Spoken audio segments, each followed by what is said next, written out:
श्री शिवाय नमस्तुभ्यम। हर हर महादेव। गुरुजी पंडित प्रदीप मिश्रा जी द्वारा बताए गए सभी उपाय हम इस चैनल पर करके बताते हैं। अभी दिवाली है और दिवाली के अवसर पर जब हम पूजा करेंगे, लक्ष्मी पूजन करेंगे, तो हमारे पास क्या क्या सामग्री होनी चाहिए, कुछ भी ऐसा नहीं छूटना चाहिए जिससे कि हमारी जो पूजा है वो अधूरी रह जाए या फिर हमारी जो मनोकामना है वो पूर्ण ना हो, माता लक्ष्मी हमें आशीर्वाद देकर नहीं जाए। तो इससे अच्छा है कि आप पहले से ही सामग्री सारी इकट्ठी कर लीजिएगा, घर पर ले आइएगा। अगर आपकी सामग्री कुछ रह गई है तो आप उसको भी सामग्री में शामिल कर सकते हैं, खरीद कर ला सकते हैं। तो उसके लिए सबसे पहले आपको क्या करना है, लेना है एक पटा। अगर लकड़ी का पटा है तो लकड़ी का पटा ले लीजिएगा और उसके ऊपर लेना है एक आसन माता लक्ष्मी के लिए। और दूसरा आपको लेनी है एक प्रतिमा माता लक्ष्मी, सरस्वती और गणपति जी। अगर कुबेर जी भी साथ में है तो आप कुबेर जी की भी ले सकते हैं।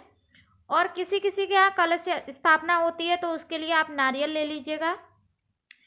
देखिए, किसी के यहाँ होती है, किसी किसी के यहाँ नहीं होती है, तो जिसके यहाँ होती है वो आप नारियल ले लीजिएगा। और नारियल लेंगे तो फिर हमें आम के पत्ते भी चाहिए रहेंगे, क्योंकि जब हम नारियल को कलश स्थापना करेंगे तो उसमें आम पात्र लगते हैं। और अगर आम के पत्ते नहीं मिल पा रहे हैं तो आप अशोक के पत्ते भी ले सकते हैं। तो यहाँ पर देखिए, मैंने आम का पत्ता ये ले लिया है।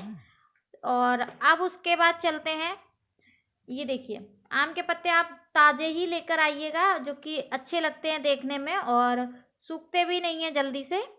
तो ये हो गया। अब उसके बाद आपको लेना है खील बतासा। खील बतासा माता लक्ष्मी की पूजन में अति प्रिय होता है और दिवाली के हर एक पूजा में खील बतासा ही चलता है, तो खील बतासा लीजिएगा। माता के लिए गुड़ ले लीजिएगा एक कटोरी में। अगर गुड़ नहीं है तो आप गुड़ खरीद के ला सकते हैं। देखिए, माता लक्ष्मी अन्नपूर्णा की पूजा होती है तो इसमें धन्य धान्य को भी हम पूजा में शामिल करते हैं। तो अगर आपके यहाँ 7 प्रकार के नाज हैं तो 7 प्रकार के नाज ले आइए, नहीं है तो आप 5 प्रकार के भी ला सकते हैं, जिसमें चना है, जौ है, मूंग है, गेहूं है, चावल है। और सबसे खास है जो, वो धनिया है। धनिया भी लाने हैं आपको।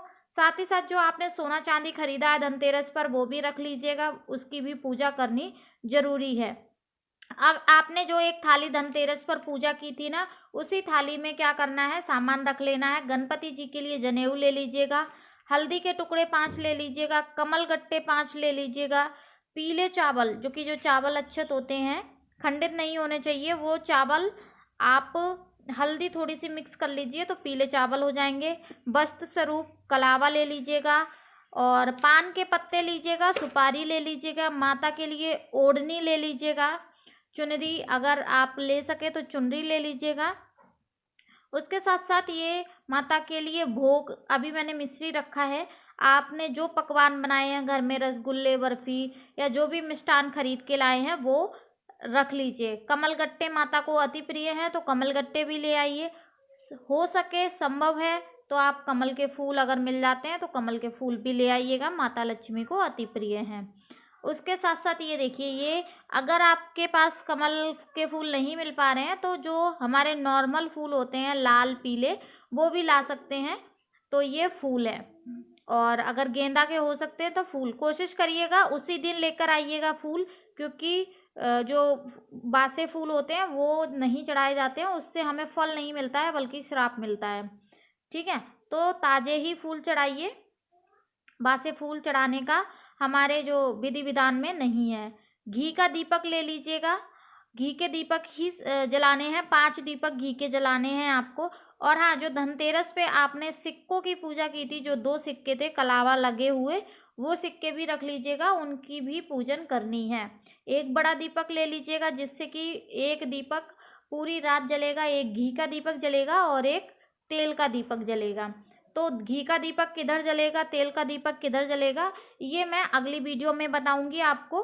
कैसे पूजा करनी है, किस विधि से करनी है, गुरुजी ने कौन कौन से उपाय बताए हैं, किस समय पूजा करनी है, ये सब अगली वीडियो में मिलेगा आपको। दीपक आप लेकर आए हैं तो अच्छी बात है, और अगर नहीं लेके आए हैं तो भी आप ले आइएगा। कोई कोई मोमबत्ती लगाता है, लेकिन मोमबत्ती का उतना विधान नहीं है, मोमबत्ती हमारे उसमें नहीं है, पुराण में नहीं है पूजा में। तो आप दीपक का यूज़ कीजिए।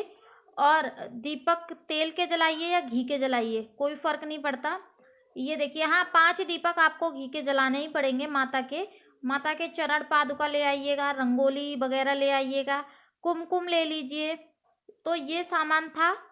और इत्र माता को प्रिय है, तो किसी भी पूजा में हम इत्र का प्रयोग जरूर करते हैं, तो आप इत्र भी ले लीजिएगा।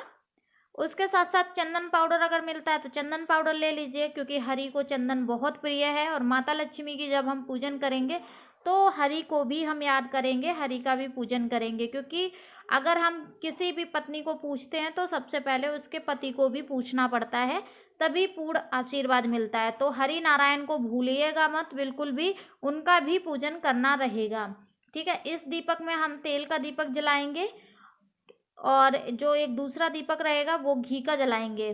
ठीक है, ध्यान रहे कि दोनों दीपक जलने चाहिए पूरी रात, बिल्कुल भी बुझने नहीं चाहिए। तो ये सामग्री थी। और जो सबसे मेन है वो है कपूर। कपूर से जब हम आरती कर लेंगे उसके बाद हमें कपूर भी चाहिए रहेगा, क्योंकि कपूर की आरती पूर्ण आहुति होती है। जो पूजा का फल होता है वो कपूर से ही मिलता है, तो कपूर की आरती जरूर कीजिएगा। साथ ही साथ आप धूप दिखाइए, क्योंकि धूप से श्रृंगार होता है, धूप सुगंधित देता है। और अगर आपके यहाँ चांदी के भी लक्ष्मी गणेश हैं तो आप चांदी के भी ले सकते हैं। जो भी आपके यहाँ पहले के गणपति और लक्ष्मी मैया रखे हैं मंदिर में, उनका भी पूजन कर लीजिएगा, वो भी अच्छा रहेगा। और जो सबसे खास है वो है झाड़ू, क्योंकि धनतेरस के दिन हम झाड़ू खरीदते हैं तो उसका भी पूजन किया जाता है। तो आप झाड़ू भी रख लीजिएगा, झाड़ू भूलिएगा मत, और उसका भी पूजन आपको करना पड़ेगा। ठीक है, तो ये जो सब सामग्री थी यही सामग्री थी। इसमें अगर आपको लग रहा है कि आप कोड़ी और जो कोड़ियाँ होती हैं वो, और जो गोमती चक्र होते हैं अगर वो अवेलेबल हैं आप ला सकते हैं तो वो भी ले आइएगा। मेरी पूजा में अभी वो कम है, मैं भी लेके आने वाली हूँ। और भेंट स्वरूप आप जितना हो सके उतना भेंट स्वरूप माता को भेंट स्वीकार करवाइए और चढ़ाइए उनके ऊपर। ठीक है, गोमती चक्र और कोड़ियों की भी पूजा की जाती है, अगर आप वो ला सकते हैं तो वो भी ले आइए। वीडियो अच्छी लगी तो लाइक शेयर कमेंट जरूर करें। श्री शिवाय नमस्तुभ्यम।